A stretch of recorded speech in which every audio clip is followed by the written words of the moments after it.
All right. Well, welcome to, I almost said the formed, welcome to the Afterword podcast Yes. live stream. This week, we're so glad that you guys were able to join us. We're going to spend some time each week looking at various spiritual practices, the ones that we talked about this past Sunday in the sermon, and unpack them a little bit just in our lives and how. I miss Jessica behind the plant. Unpack them in our lives a little bit and talk about some ways that we've seen Christ in them, some ways we've struggled and failed in them, learn from each other a little bit, and hopefully just provide a window in for you guys to hear some people talking about these practices. And so this week we have a very, probably one that we're all wanting right now to talk about, rest. So to get us started, Kids always rest perfectly, right? mm-hmm. Yes. Yes, I walked in 30 seconds before Jamie hit play because I was trying to get two kids to sleep. Well, I was trying to get one. Becca was trying to get the other to sleep, and neither of them fell asleep. They wanted to watch you on the podcast. Yes. Apparently they did, yes. So to start, maybe a jumping off question here.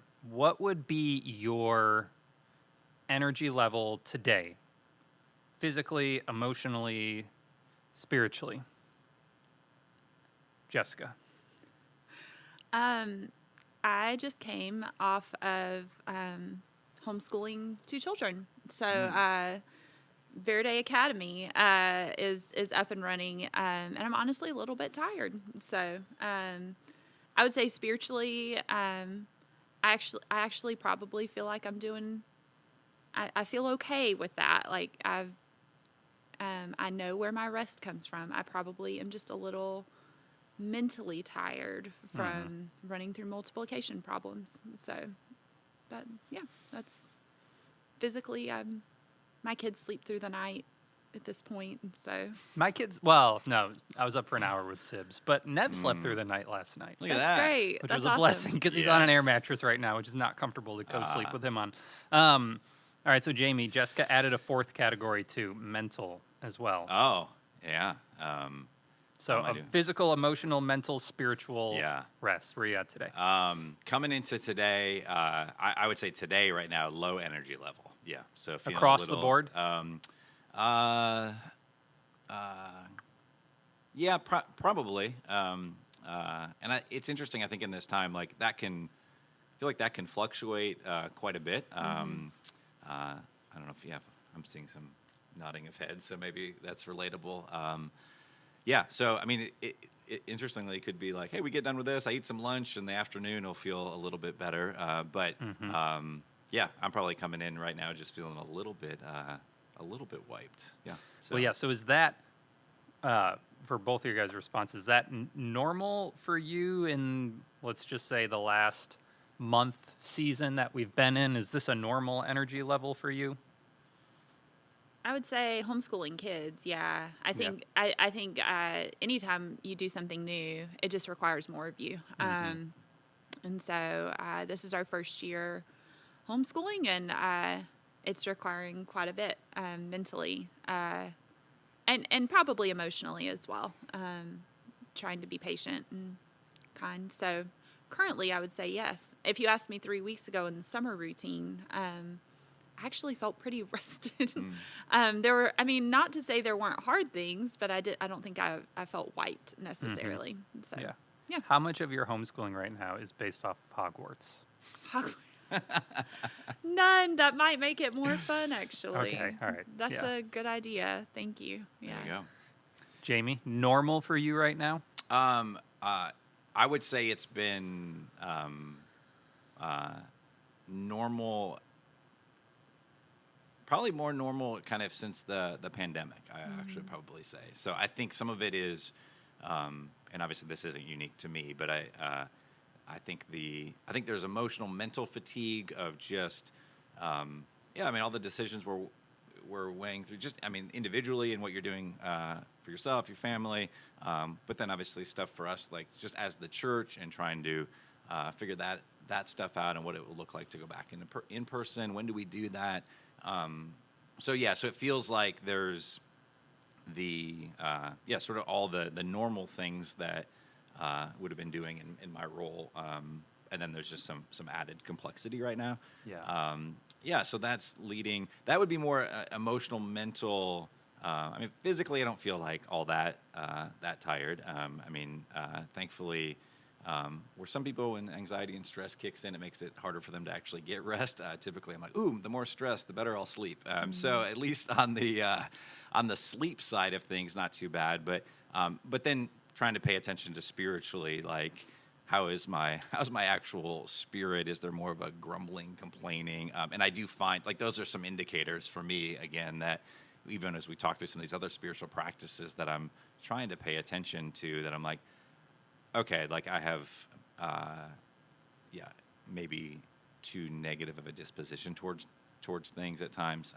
And I think that's related to, like, okay, maybe I got a good night's rest, but I'm maybe not paying attention to some of the deeper rest issues that I think, stuff we'll get into, I'm sure. So Yeah. I'd say for me, physically, don't feel rested. Haven't feel rested for 2 years. Having a son who's so the about to turn pandemic 2. was kids. Is that what you're saying? Yes, yeah. Okay. Yeah, the pandemic happened. People are like, I'm tired. I'm like, please, I've been tired for 18 months. Physically, don't feel very rested. Mentally, I wouldn't say I feel tired, but I also don't feel like I have a lot of energy. I think a lot of it's just been juggling all the decisions that we have had to make and will continue to have to make as we think about resuming in-person worship services, and just so many things here in the life of the church that have been a lot to juggle, so many things in our own family life that's been a lot to juggle. We went on vacation last week and with a newborn, and there was family around, and there's just lots of questions for us to consider and think through, and how are we going to approach this, and then how are we going to convey that to other people. And so I wouldn't say I'm taxed mentally, but I also don't feel like I've just got tons and tons of energy mentally. Emotionally, I'd say I'm running pretty low right now as well, and I think probably a lot of that is just because we're so disconnected right now. And I haven't. I don't think I've had a one-on-one time with another guy like I would before the pandemic, to just hang out and Right. talk or watch a game or something. I mean, it's probably been 6-7 months since that's happened. And so that's definitely wearing on me. I would say spiritually, I cautiously say I have energy, because I realize we can't entirely divide our spiritual and emotional life. Sure. And so I don't want to say, yeah, I'm flying high spiritually. I haven't seen, or had a meaningful interaction with another human being, outside of you guys in the last 7 months. But spiritually, I'm doing great. That'd be a little individualistic of it. I'll say I've had very meaningful times just meditating on God's word and in prayer over the last month. But my community connection, finding belonging with other people, is running very low. And so that's why I would say spiritually, there are parts of it that I feel very energized, and then there are other parts of it where I feel like I'm very hungry for more. So we could all use a little bit of rest right now. What is We're doing like a Jamie? nap time right now, right? Wasn't Yes. that? Bless you. Bless you. Excuse me. So what is your go-to healthy rest of choice? Healthy rest. Or maybe one of them. Yeah. So I think what you talked about, and this is a theme I think that's come up in some of the other podcasts, of like things that we can do kind of on a micro level. So daily things, certainly trying to get some times of rest would be certainly time in the scriptures, and in particular our series through the Psalms of Ascent. So I did some study through that, just to fuel my own soul. Like that was really, really helpful, doing a study right now on just the presence of God. That seems to be like when it's harder to, like as you said, even connect with other people. And part of how I think we all are, but I think there's, even for me, that Sunday gathering and being in the presence of other believers in that time and kind of corporate worship helps me experience the presence of God. And so anyway, trying to find some daily times, because some of those rhythms are not there. But on a trying to take a full day of Sabbath. An ideal kind of healthy time for that would probably be. I think Heather and I typically we'll try and orchestrate that day together. So our kids are old enough that they're off at school and doing all that stuff. Would be some form of like being outdoors. So we go bike riding. We'll go for a long walk, like that type of thing. My whiny self hates this time of year right now because I'm like, I was don't going want to say, describe the long walk for me right now when it's 96 degrees out. Exactly. So some of those things, I'm like, we're kind of like just on the cusp of some like, okay, like we might start venturing out to things that we enjoy. So honestly, this does feel like the dead of winter to me, and it actually, people talk about like this kind of seasonal affective disorder kind of stuff. I'm like, It's real. Oh, I think it's real, and it's in here. It's summer months, and I'm just like, I feel like I want to be outdoors. That really helps me rest and sort of that being active in that way. So in an ideal, it would be some time spent doing that, getting a meal together, and then ending the day with some other friends, so that it moves from just like, because typically in that, I think there'd be like some outdoor activity, having lunch, Heather and I having lunch together, afternoon, probably like, hey, I'm probably reading a book, enjoying some pretentious coffee, and then concluding the day with like a larger group of people. That would be an ideal restful day for me. Right now, some of those elements can happen, just not so much the like go outdoors, because I'm just like, yeah, it's too muggy out, and so that's basically what it amounts to. Is that what your home voice sounds like? Exactly. Yes. Ask Heather. That's how I talk the whole Okay. time. Yes. That's great. So. Jessica, what would yours be like? I'm assuming it'd be Target coffee. Yes, I actually bought Sprouts beans this week. Target and coffee, or Target coffee? Target coffee, like, Okay. or the My Archer Farms blend. Yes, yeah. Okay. Yeah, pretentious coffee won't make the list for me. A lot of what you said about being outdoors resonates. I love to be outside. I think we live in a beautiful area, and so going for long walks. We live really close to a beautiful park and garden, and I love to like walk there and just sit and read a book, and it's too hot to do that right now. So that aspect really resonates with me. I'm pretty extroverted, and so it's usually time with people. Really? What do you mean? It's usually time with people, some time with people. I love, I wouldn't consider myself an artistic, creative person, but I like to be creative in like cooking or home decor. And so as crazy as it sounds, I got a lot of joy last Friday out of decorating our house for fall. So, I love that stuff. We have fall here with Yes. all your pumpkin ornaments. It is 105 degrees outside, and we have ceramic pumpkins in Yeah. our living room. So, Nice. but baking or cooking some kind of like complicated meal that takes a long time. It's a process. I love doing that. I save fiction books for times of intentional rest, and so I will read nonfiction. Throughout the week, but then like if we go on a vacation, I usually have 2 or 3 fiction books that I will plow through, or like Christmas break. And so I love to play board games with my kids. Like those are the things that, that I just find really restful. So you talked about pleasure stacking, and that's what, I would make a huge breakfast and, slow day, go for a walk, come home and read a book. That sounds What fiction lovely. book would you read? Um, Only I- Harry Potter. Just I- on repeat. I love Harry Potter. I have read them all, and I've reread them as my nephews are now old enough to read them, so that's been fun. But I like mystery books, but there's an author that, say what you will about her, Mary Higgins Clark. Every story pretty much has a very similar storyline, but I love predictability, and so I So you really like the like non-mystery mystery? Is that what you're saying? Yeah, Perfect. the basic storyline of what's going to happen, so there aren't too many surprises, because I also read the end of a book before I, finish it, or look up the ending to a movie, because I like predictability. And so, anyways, that's my kind of takes the mystery out of mystery. Yes. Perfect. Rest for me, I don't like the outdoors. I like being inside. There's bugs and dirt and wind and rain outside, and so That's why you have the office with no windows. You're like, just keep it yes. all away. I from like you. no, I like seeing the outside. I don't necessarily have any desire to be out there though. Okay. I think God gave us homes and sofas that are very comfortable. For me, no, seriously though, I don't love being outside. It's not a huge passion of mine or way that I rest.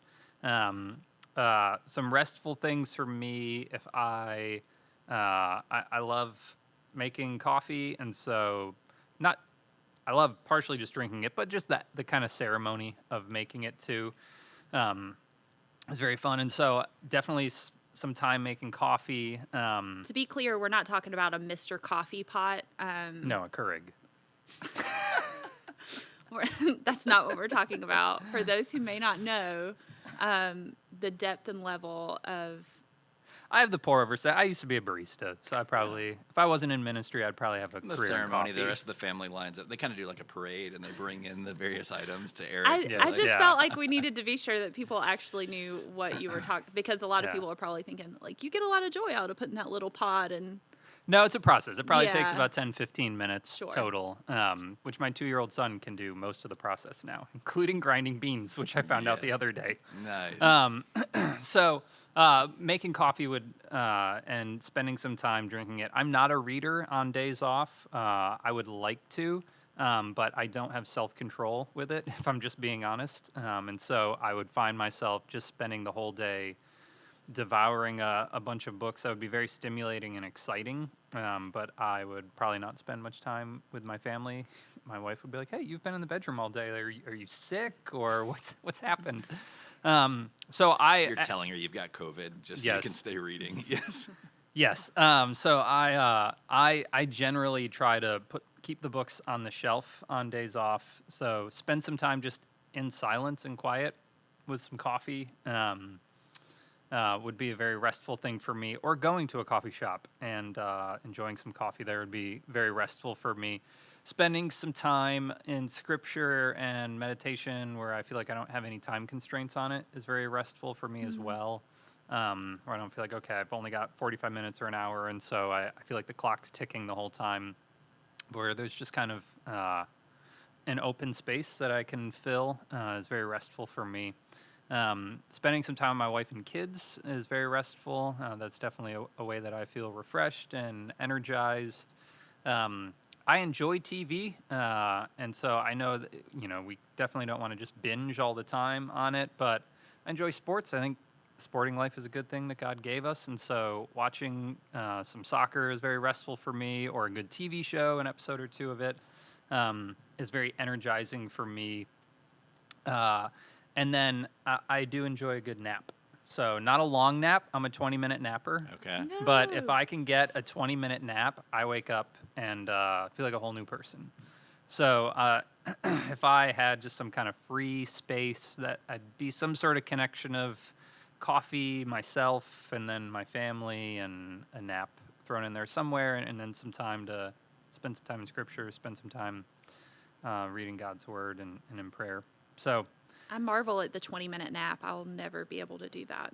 oh, it's great. And the trick is this. If you're in a bad spot, I call it the slingshot. So you slam a cup of coffee, like dangerously fast, go right down for the 20-minute nap. And then when you wake up, the nap is kicking in, the caffeine is kicking in at the same time. And within like 2 minutes, you're ready to just take over the world. Really? Yeah. I think I might just wake up So angry. what would be some counterfeit, quickly, rest that you guys, that's one of the things we talked about on Sunday, that there are some counterfeit rests that we'll take that we think is restful, but is self-indulgent or selfish, or actually us just consuming to the point that it's no longer restful for us. What would be a counterfeit rest, Jessica, that you find yourself falling into? TV for me. Yeah. I can turn on a show that I'm enjoying, and it's not that I'm not saying all TV is bad. I'm just saying once I watch one episode, I feel the need to watch 10, and I get this idea that it's going to help me feel better, that I'll feel rested in the end, and I never actually do. It's not something that's restful for me. So, especially if it's like a, I Tiger don't know, King. like something that's emotionally draining, or Yeah. or some kind of action show, which I don't watch often, to be honest. But yeah, but even like sitcoms, I can put way too much into them, and yeah, and I end up feeling exactly like I did at the beginning. So I don't feel any better. I would echo some of that, trying to strike that balance of I would enjoy a good show or good sporting event. Too much of that certainly.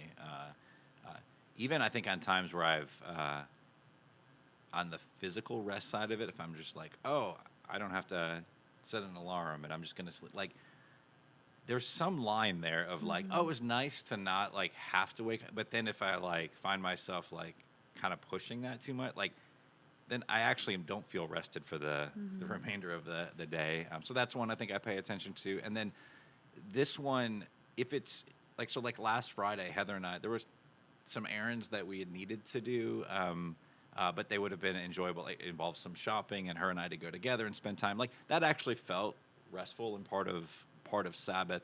But I also know there's some times when I'll probably a counterfeit. I'll think, oh, I can go do that, and that'll be fine. And it just I don't know. I think maybe it just produces in me more of these like hunger, longing for, oh, I need this thing or this thing, and it gets me in this consumeristic mindset that doesn't end up leading to any sort of rest. And so, just being out, like it's one thing to kind of stroll along and pop into some shops, like that can be restful. But there's other times where I'm like, oh, I probably should have avoided this just mass consumeristic area because it didn't actually lead to any sort of rest. So those would be some counterfeits or things that I at least have to think through. Like, am I really going to rest? Is this really, or is it just going to produce like some unhelpful sort of like some discontent at times? And so trying to pay attention to those things. Yeah, I think for me, a counterfeit rest would be if I get caught in the unlimited infinite scroll, whether that's I'm looking up news about a sport that I like, or there's a J. Crew flash sale going on, and there's 600 items for, on the men's one for me to review, and or if I'm just, I don't really do social media a lot, but if I'm just looking at TV shows or something that's going to come on, like if I go on Netflix to find a show, if I go on Netflix without knowing exactly what I'm going to watch, I will spend 90 minutes just scrolling through, and then at the end feel frustrated, incredibly tired, and then go on some rant about how like this is what capitalism does to all of us here. It's one of the least restful things, though. Like, and this will, some of you are too young to know this, but it is the same exact feeling of like when I didn't know what movie I wanted, and I'd go You walk go to around Blockbuster, and I'd leave like an hour later, like, well, I didn't pick out a movie. Now I hate the world. Yeah. And just the world. That's what Netflix is now, just scrolling through. Yeah. For sure. So I try to spend as little time as possible on my laptop during, like, if it's a day off or even just kids are taking a nap and I've got a couple hour window where maybe my wife's at work. I really try to just not go on my laptop because I feel like I just get sucked into, I spend 2 hours just like scrolling through meaningless things that add zero benefit to my life. And then one of them wakes up and I'm like, I just wasted it. That I wasted a little time today to find meaningful rest. And I don't feel rested at all, and they're all out of mediums and everything that I wanted to buy. So,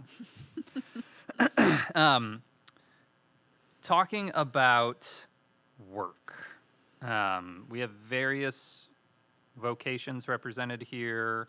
You and I have a job where we more come to the office. That's where we spend our time there, or even in the home office. Jessica, you have two, really. One where you're coming here and spending some time in the office, but then also you have your vocation at home as a mom and right now as a teacher as well. How do you guys find some space to walk away from work? I know it's one of the things that a lot of people struggle with, especially today where we've got modern technology, cell phones, laptops, everything down to even light bulbs that are, in one sense, a great thing, but also give us a chance to extend work into spaces that originally, in ancient times or pre-light bulb times, people would go, "Oh, it's dark. This is the end of the day. This is Right. when we Time to stop shut it working." down. Yeah. Yes.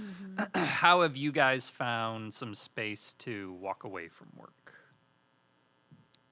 I think I try to work really hard during the week to get everything done that I need to get done. So when Friday and Saturday come, we all take Friday off because Sunday is usually a pretty full day for those of us in ministry. I try to get everything done because I can't rest if I know that there's stuff that has to be done. I really struggle with that. And ultimately, I know I can't accomplish everything, but I usually have a list of things that have to get done this week. And so I work really hard to get those things done. And then I put my phone down and I don't open my laptop Friday and Saturday unless, maybe Saturday evening. But I put my phone down, and anything that comes up that is work related that can wait, I just don't respond to it. I press pause on it, and I would say everyone's pretty good about honoring that Sabbath day. But yeah, so I just put my phone down. That's it. So yeah. I can't walk away from my vocation as a mother. Like, that never turns off, actually. So, yeah. But It would be a fun experiment to try that. I don't know if my family would agree. Kellen's like, "What is going on here?" Right. Just being biblical. Sabbath. It's a Sabbath. As you said that, though, the phone, I mean, I wonder how many of us, I mean, I know I would benefit from, even if it was like there was no other takeaway other than just put that device down. Like, we would probably all feel a lot more rested just in that. So, yeah, we don't have light bulbs in our house anymore. We took them all out. So, no. Yeah, I mean, trying to pay attention to the device stuff. Now, I'm certainly guilty of going on to check that. I realize, like, how compulsive that even is to, like, pick that up and just, but that has been something trying to be more disciplined with, and yeah, I think for me, I think what's helped is it's trying to walk in that tension, right? Of like, I do want to work hard, and then at the same time, knowing that. Like, at least for me, most weeks, there is this deliverable each week that comes around, which is a sermon. And so I do a lot of study throughout the week and preparation in general, but it's not until, and I used to be really frustrated with this, but now it's more embraced it that it's just Saturday is going to be a good bit of, so if I take Friday as a Sabbath, Saturday is going to be a good bit of finalizing that and kind of honing in on some things, and that deadline sort of helps kind of crystallize some things for me, and that's not going to be a rhythm that would work for everybody, but for me it actually has been a helpful, like, I'm going to rest on Friday, and now I have multiple years of looking back and seeing God's faithfulness in, like, hey, I can rest on Friday, which I don't do perfectly, but I can rest then and trust that the work that does need to get done on Saturday in preparation for something, like, will actually happen. And that it's not don't think like it's Saturday. Oh, I wonder what I'm going to talk about tomorrow. Like, it's not like just ignoring stuff throughout the week, but it's, but that has been something for me that has allowed me to just, it's helped cultivate faith cultivate my faith in God and what he's doing, even to just like, I'm going to leave this stuff till that next day. So, Yeah. I don't know if that's an exact answer to your question or not, but No, it is. I feel like I need to, like, add in there. I don't do that perfect. I'm like, to answer the question of, like, hey, if you're creating space for Sabbath, like, our reality now is that I'm, like you said, trying to teach my children and work. And so there have been weeks where I'm like, we need a kids video for Sunday. And so I'm in here on Saturday, filming. There have been been those. But if I'm making intentional space for it, like it really is putting my phone down. Like that Yeah. to me is like the biggest thing. Not opening Yeah. my laptop or phone. So Well, Jessica, for sake of time, maybe you can end us out with this question. One of the things that Jamie talked about was finding that sense of deeper soul rest, where, when you look at the Ten Commandments in Exodus, Deuteronomy, fourth commandment is given twice, and in one sense, God roots it in who he is as creator, and there's kind of this thought that we can rest knowing that our world won't fall apart. And then in Exodus, he roots it in who he is as redeemer, and knowing we can rest in knowing that our worth won't fall apart. And I think for most of us, that's the much harder one. In America, where we have the material means to probably pick up the pieces physically, but existentially, personally, spiritually, it's much harder for us to rest. How have you been able to find a sense of deep soul rest with Christ in more just the struggle we all have for meaningful rest? yeah, I would say I'm someone who's always struggled with anxiety, and so I for most of my life have felt and still feel sometimes like I have to hold the world up, and if I let anything slip, or if I mess up, then everything's going to come crashing down around me. The worst possible thing that could happen will probably happen. And then we honestly had a year that, if you know me well, I've talked about a lot, but we had a year where literally everything fell down. I mean, lost our job. I lost my job. We had several family members pass away, close family members. It was a really hard year. And in that, I learned that I literally had no control over any of it. And I think in that, there were days where, weeks where we didn't know how we were going to pay a bill, and God literally provided in every single way possible. And so we got to a point, initially it was really stressful, and we got to a point where we would literally just laugh and say, like, God's going to have to do this because we can't. Because there was nothing we could do. And I don't think it was until God took me personally to that point of being fully aware that there was nothing else you could do. And you were completely out of control, to realize that I never actually had the control to begin with. And begin to trust that. And so I think as I've gotten a little bit older, I think I've learned that through experience, and then through learning more about myself. I've learned I'm a verbal processor. You guys are on the tough end of that. A lot of times I have to talk through things and work through things. And so for years, I found myself frustrated when I would sit down for a quiet time to try and study, and I would try and pray, and my mind would just jump from thing to thing, and I couldn't stay focused, and I was always, I just had the hardest time focusing. And then in the last couple years, I've started journaling, and so just writing down my prayers to God, and that has given me such a sweet time of quieting my soul, because I'm getting it out. I'm talking it out. I'm physically writing, and if I lose my place or forget what I can just read back through it. And then, so I think that has been such a big thing for me, is learning that it's hard for me to sit in just quiet and not have my mind, especially when I'm trying to pray or commune with God. So writing things out has been really, really helpful for me. And I think remembering, ultimately, I always think back to that year when literally everything went wrong for us. I always think back to that. And one, I think it's not as bad as that. It's not that, for one. But also just remembering, which I think is what God does in the Bible. He tells us over and over again to remember how he brought his people out of Egypt, and how he fed them, with manna from heaven, and how he shaded them during the day and kept them warm at night.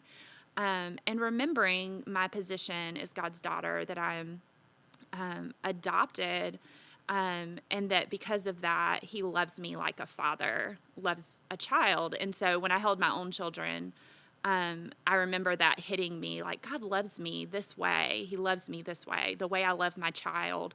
Only his love is perfect and will never fail the way that I fail my children. And so resting in that truth and in that knowledge, that God rejoices over me because of Jesus, not because of anything I've done. I can't mess it up. Like, I think that is where I just constantly have to go back to is my position. I'm not an orphan. I don't have to fight for this. God does it for me, and it really is just that faith that He can and will care for me. May not look like what I want it to, but His will is better than ours, and so trusting that. Remember, one of the 4 R's from Sunday. Yep. A perfect way for us to end. Yes. Thank you guys for watching the Afterword. Tune in next week for our final episode, right? We're going to talk Yes. about work and renewed service. And so it'll be a great time for anybody and everybody, whether your work is in the home or in a vocation right now, in a job somewhere. We'd love to have you tune in and hear a little bit of thoughts on that. Thanks, guys.